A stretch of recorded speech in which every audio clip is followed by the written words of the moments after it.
Hier, sur l'antenne de France Inter, le journaliste Patrick Cohen a consacré son éditorial politique à ce qu'il a appelé l'écosystème médiatique d'extrême droite, qui va du journal du dimanche à CNews en passant par Europe 1.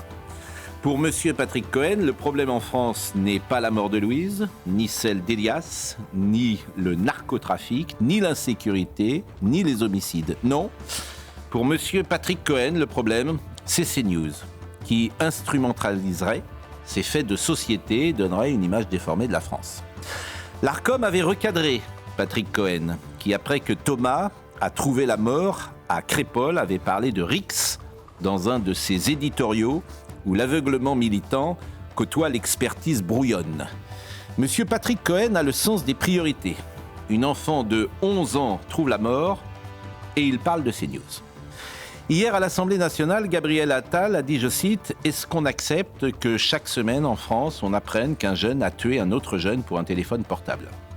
Ce matin, le journal Le Parisien rapporte à la une les aveux des mineurs qui ont agressé et tué Elias. On a vraiment fait une dinguerie, aurait-il dit aux enquêteurs. Et notre confrère, Frédéric Michel, d'éditorialiser, ces faits divers, à force de se répéter, se transforment en faits de société. Au fond, beaucoup de Français, d'hommes politiques, journalistes, citoyens partagent le même constat de l'ensauvagement dans l'espace public et CNews ou Europe 1 ne disent rien d'autre que cela. La plupart font peu ou prou la même analyse, sauf monsieur Patrick Cohen, qui récupère la mort d'une enfant pour attaquer CNews et révèle ainsi une âme grise que l'aigreur et le ressentiment ont égaré sans doute.